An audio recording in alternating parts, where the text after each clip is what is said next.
श्रीदेवदेवस्य भगवतो नारायणस्य श्रियः पदेः पुरुषोत्तमस्य श्रीमदखिलाण्डकोटिब्रह्माण्डनायकस्य श्रीभूनीलागोदा दयादेवी नायिका समेत दयानाथस्वामिनः श्री गोदा समेत श्रीकृष्णस्वामिनः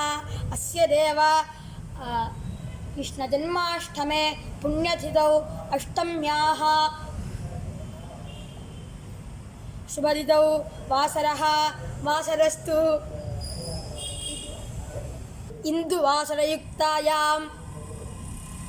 रोहिणी नक्षत्रयुक्तायां श्रीविष्णुयोग श्रीविष्णुकरण शुभयोग शुभकरण एवं गुण विशेषेण वशिष्ठायामस्यां शुभतिथौ श्रीभगवद् आज्ञया श्रीमन्नारायण प्रीत्यर्थं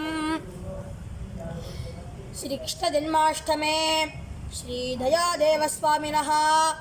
तिरुमञ्चनसेवां च कृष्य योग्यता सिद्धिमनुग्रहाणां योग्यता सिद्धिरस्तु।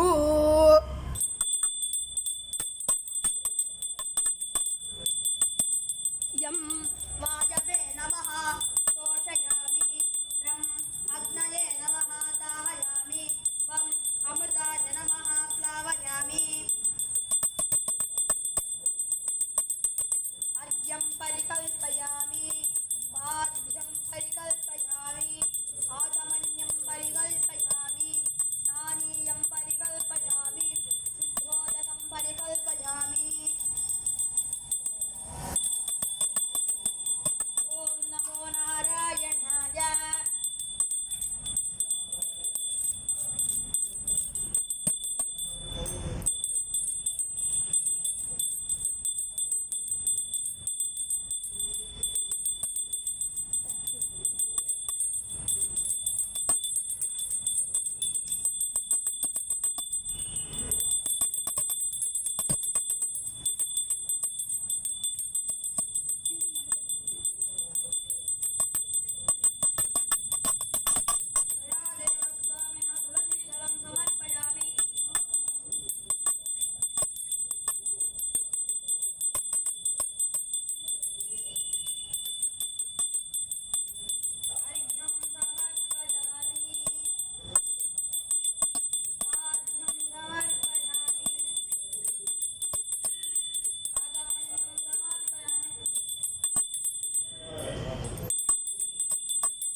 पुष्पं समर्पयामि।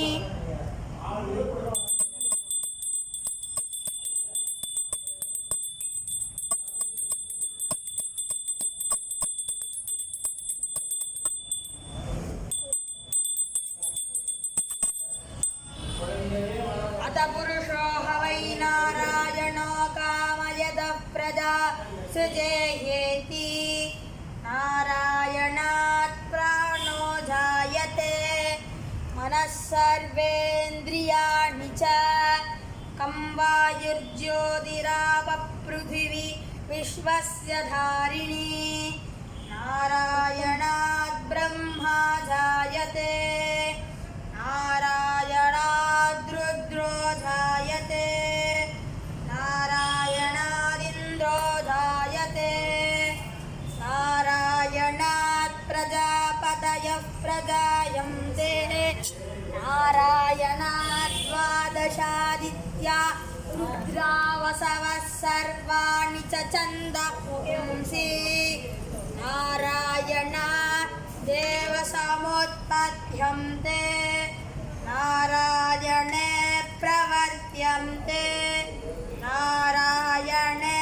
प्रणीयन्ते अत नित्यो नारायणः ब्रह्मा नारायणः शिवश्च नारायणः चक्रश्च नारायणः कालश्च नारायणः दिशश्च नारायणः विदिशश्च अधश्च नारायणः ऊर्ध्वश्च नारायणः अधश्च नारायणः अन्तर्बहिश्च नारायणः नारायण एवेदगुं सर्वं यद्भूतं यश्च भव्यं निष्कलो निरञ्जनो निराञ्जनोरिराह्याद शुद्धो देव एको नारायणः न द्वितीयोऽस्ति कश्चित् एवं वेद सविष्णुरेव भवति सविष्णुरेव भवति ओमित्यक्रेद्याहरेत् ओमित्यक्रेद्याहरेत् नम इति पश्चात् नारायणाद्युपरिष्टात् ओमित्येकाक्षरं नम इति द्वे अक्षरे नारायणादेति पञ्चाक्षराणि एतद्वै नारायणस्य अष्टाक्षरं पदम् एतद्वै नारायणस्य पदमध्येति अनवप्रव सर्वमायुरेति इन्दते प्राजापत्यं रायस्पोषं पत्यं ततः मृतस्वमश्नुते ततो मृतस्वमश्नुत इति एवं वेद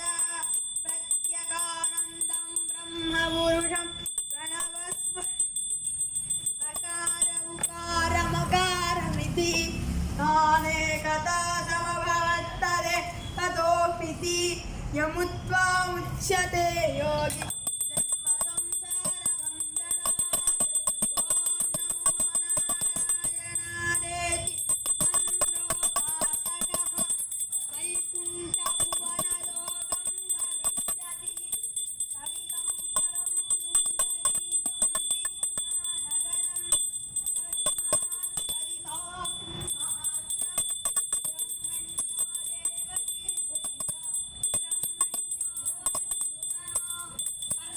सर्वभूतस्थमेकं नारायणं कारणरूपमकारपरब्रह्मो एतददर्वशिरोयोधीते प्रातरतीयानो रात्रिकृतं पापं नाशयति सायमतीयानो दिवसकृतं पापं नाशयति माध्यं दिनमादित्याभिमुखो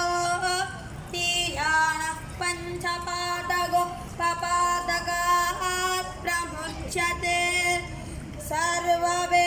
सर्ववेदपारायण पुण्यं लभते नारायण सायुज्यमवाप्नोति नारायण सायुज्यमवाप्नोति य एवं वेद इत्युपनिषत् हिरण्यवर्णां हरिणी सुवर्णरजतस्रजां चन्द्रां हिरण्मयीं लक्ष्मीं जातवेदो महावः तां महावः जातवेदो लक्ष्मीमनभगामिनीं यस्यां हिरण्यं विन्देयं गामश्वं पुरुषानहम् अश्वपूर्वां प्रथमद्याम् अस्तिनाथप्रबोधिनीं श्रियं देवीमुपत्वये श्रीर्मादेवी जुषतां कांसोऽस्मितां हिरण्यप्राकारामाद्रा ज्वलन्तीं तृप्तां तर्पयन्तीं पद्मे स्थितां पद्मवर्णां त्वमिहोपक्वये श्रियं चन्द्रां प्रभासां यशसा ज्वलन्तीं श्रियं लोके देवदुष्टामुदारां तां पद्मिनीः शरणमहं प्रपद्ये हलक्ष्मी मे नश्यतां त्वां वृणे आदित्यवर्णे तपसोऽधिजातो वनस्पतिस्तव वृक्षोदविल्वः तस्य बलानि तपसानुधन्तु मायान्तरायाश्च भाष्य अलक्ष्मीः उपैतुमान् देवसखकीर्तिश्च मणिना सह प्रादुर्भूतोऽस्मिराश्रेष्म कीर्तिमिद्धं ददातु मे मुक्तिभासामलान् ज्येष्ठा अलक्ष्मीर्नाशयाम्यहम् अभूतिमसमर्जुं स सर्वा यन्नुत मे गृहात् गन्धद्वारान् दुराधर्षा नित्यपुष्टाङ्गरीषिणीम् ईश्वरीगुं सर्वभूतानां त्वामिहोपक्वये श्रियम् मनसः काममाकोदिम्भा च सत्यमसीमहि पशूनां रूपमन्नः समयश्री श्रेयधां यशः कर्दमेन प्रजाभूता हि सम्भव कर्दमा श्रियं वाशय मे कुले मातरं पद्ममालिनी आपश्निगन्तु स्निग्धानि चिक्लीदवश मे गृहे च देवीं मातरं श्रियं वाशय मे कुले आर्द्राण्यकरिणीं यष्टिं पिङ्गलां पद्ममालिनीं चन्द्रां हिरण्मयीं लक्ष्मीं जातवेदो महावः आर्द्राण्यकरिणीं पुष्टिं सुवर्णां हेममालिनीं सूर्यां हिरण्मयीं लक्ष्मीं जातवेदो महावः सा महावः जातवेदो लक्ष्मीमनभगामिनीं यस्यां हिरण्यं प्रभूतं काबोध श्योस्मान् विन्देयं पुरुषानहं पद्मप्रिये पद्मिनि पद्महस्ते पद्मालये पद्मदलाय धाक्षी विश्वप्रिये विष्णुमनोनुकूले तत्पादपद्मं मयि सन्निधस्व श्रियै जातश्रिय आनिर्व्याय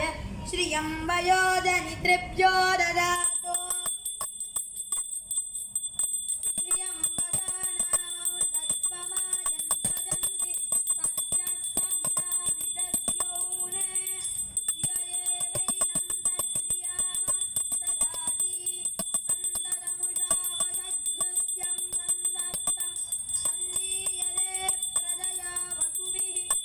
एवं वेदा आहारेभ्यै च विद्महे विष्णुपत्न्यै च धीमहि तन्नो लक्ष्मी प्रचोदयात्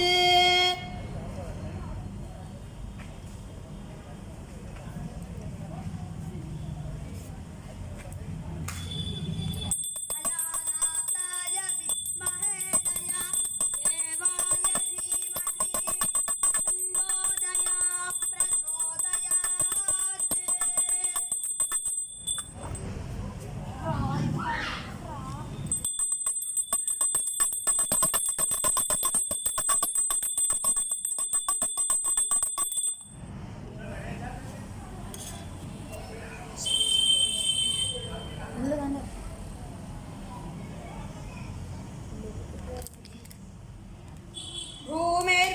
भूमिर्भूम्नाद्यौ वरिणान्तरिक्षं महित्वा उभस्ते देव्यदिधेऽग्निमन्नादमन्ना ध्यायादते आयङ्गौ प्रश्निरक्रमीदसनन् मातरं पुनः वितरञ्जत्रयं शुभः त्रिपुंशद्दामविराजति वा वदङ्गाय शिश्रिये प्रद्यस्सवहद्युभिः अस्य प्राणादप अत्यन्तश्चरति लोचना व्यक्षन्महिषस्सुवः यद्वा क्रुद्धः परो ववमन्युः यदवध्या सुकल्पमग्ने दत्तव पुनः स्व दीपयामसि दत्ते मन्युवर वत्स पृथिवीमनुदत्पशे आदित्या विश्वे तद्धेव वसवत्स समाभरन् मेधिनी देवी वसुन्धरा स्यात् वसुधा देवी वासवी ब्रह्मवर्चस पितॄणाङ्गेश्वर तं चक्षुर्मणः देवी हिरण्यगर्भिणी देवी प्रसोदरी रसने सत्यायने समुद्रवती सावित्री अनो देवी मष्यकी महोदरिणी महोद्यतिष्ठा शृङ्गे यज्ञे विभीषणी इन्द्रपत्नी व्यापिनी सुरसरिह वायुपरि जलशयनी श्रियं दाराजा सत्यन्त परिमेदिनी शोभरिदत्तङ्गाया विष्णुपत्नी महीं देवी माधवीं माधवप्रिया लक्ष्मीप्रियसखीं देवी नमाम्यच्युतवल्लभाम् ॐ धनोद्धरायै विद्महे सर्वसिद्ध्यै च धीमहि तन्नो धरा प्रचोदयात् धनोद्धरायै विद्महे सर्वसिद्ध्यै च धीमहि तन्नो धरा प्रचोदयात् शृण्वन्ति श्रवणामृतस्य भावा पुण्यास्य उपगुणो विमागम्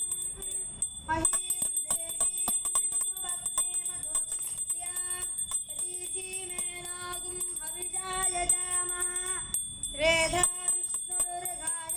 निजक्रमे महेन्दिवं पृथिवीमन्तरिक्ष तश्रोणैतिश्रवयुज्यमाना पुण्यग्श्लोकं यजमानाय गृह्णवती दृणाहि कृतवती समितलाधिपत्यै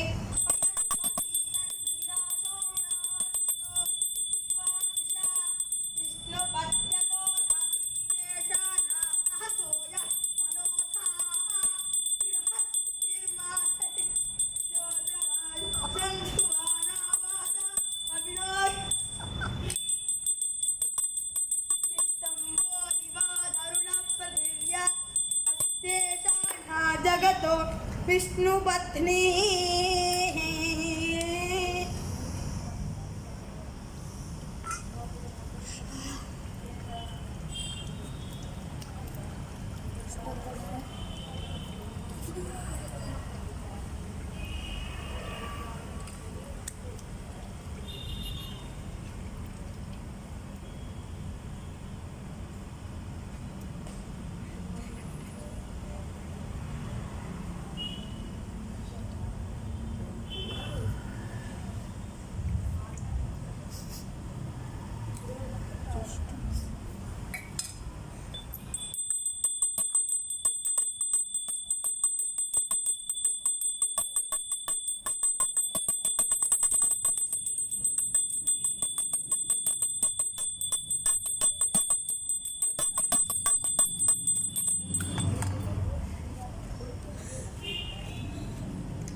Munir.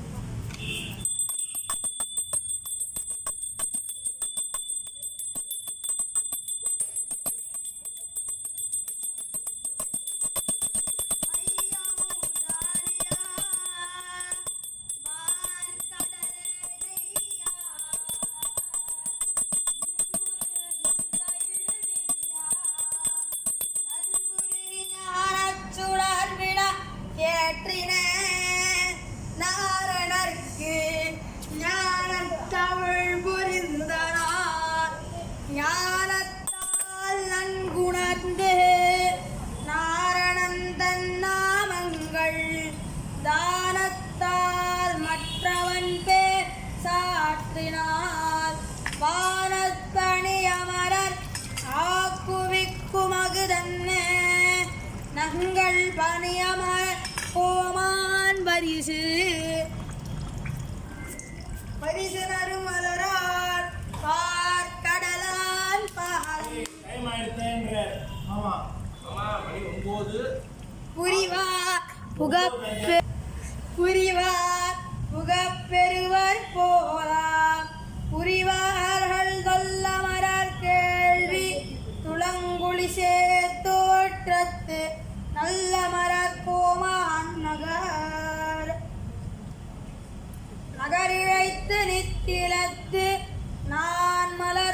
கொண்டு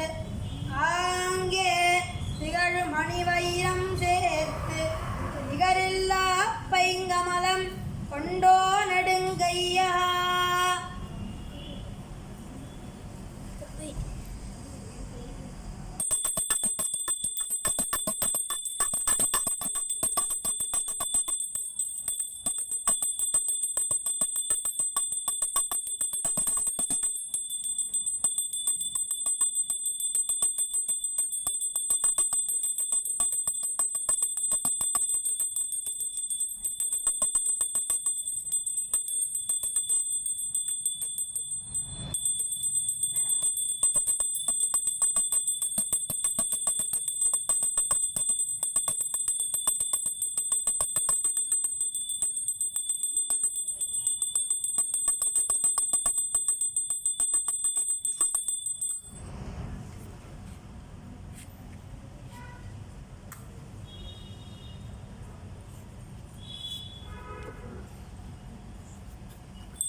वृन्दावनधरं वल्लभीजनवल्लभं जयन्ती सम्भवं धाम वैधयन्ती विभूषणं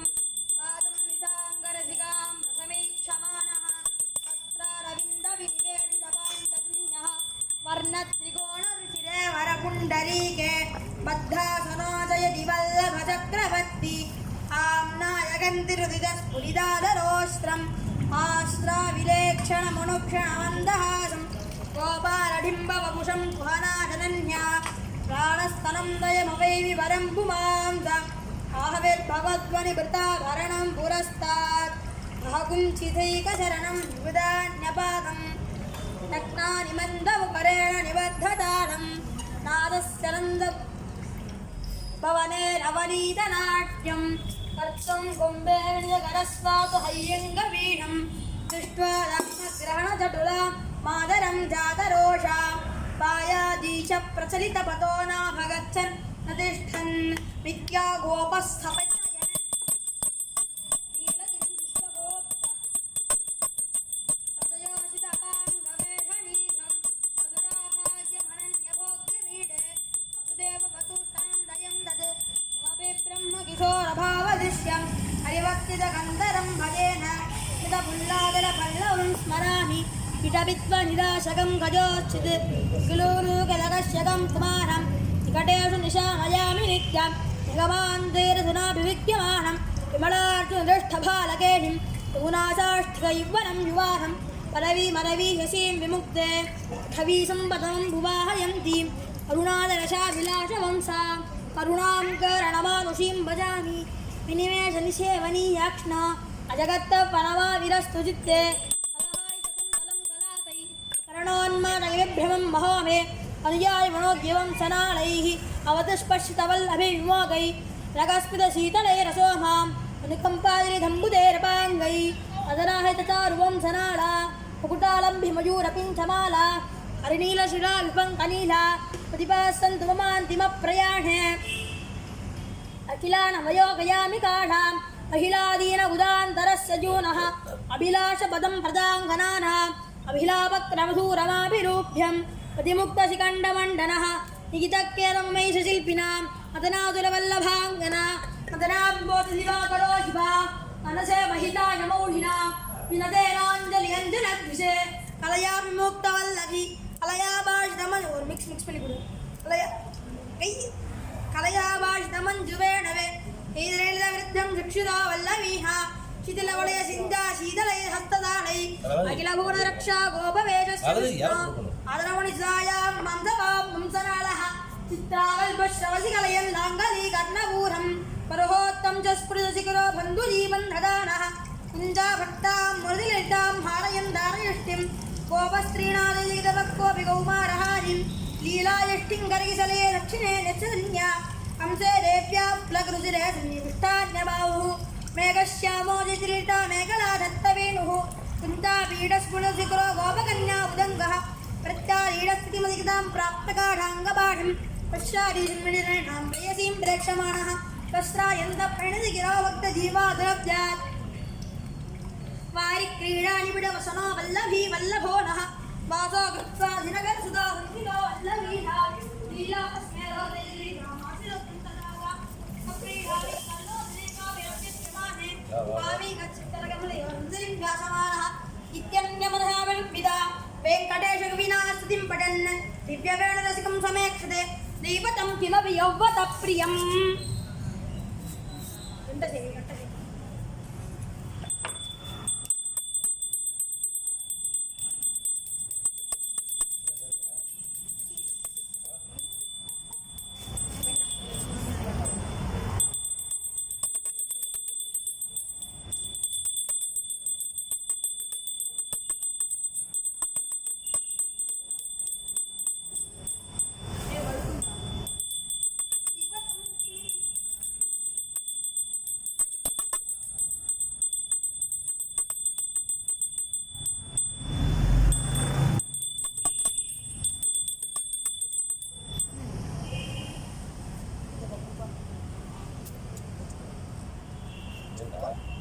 பெருமாள் வாங்கிக்கோ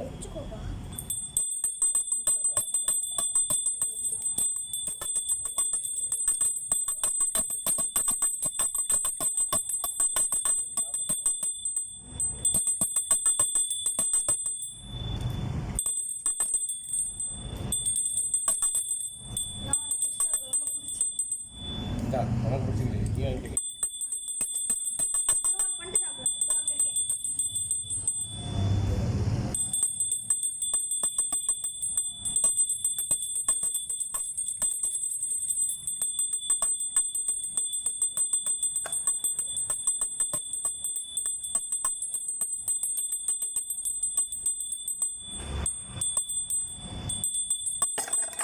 என்னடா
विश्वन्नारायणं देवमक्षरं परमं प्रभुं विश्वतः परमं नित्यं विश्वं नारायणगुं हरिं विश्वमेवेदं पुरुषस्तद्विष्णुपदीवति पदिं विश्वस्यात्मनेश्वरं शिवमच्युतं नारायणमहाज्ञायं विश्वात्मानं परायणं नारायणवरं ब्रह्मणस्वन्नारायणपरः नारायणपरो ज्योतिरात्मा नारायणपरः सत्यकिञ्चित् जगद्दृष्टते श्रूयतेऽपि वा अन्तर्बहिस्तरत्सर्वं व्याप्य नारायणस्तः अनन्तमव्ययं कविकुम्भमुत्रेन्तं विश्वशम्भुवं पद्मकोशप्रतीकारकं हृदयं चात्मकं स्वनिष्ठाभिदशान्तनाभ्यां वतिष्ठति हृदयन्दत्विदानीयात् विश्वस्यादनं महत् सन्दरकं तिराविश्वम्बत्यावोलसन्निभं तस्यान्ते जलकं जोस्पन्दस्मिन् सर्वं प्रतिष्ठितं तत्समध्ये महानग्नः विश्वाक्षर विश्वतोमुखः चोकिरवत्वजं दक्षन्नाहारमुदरकविः सन्दावय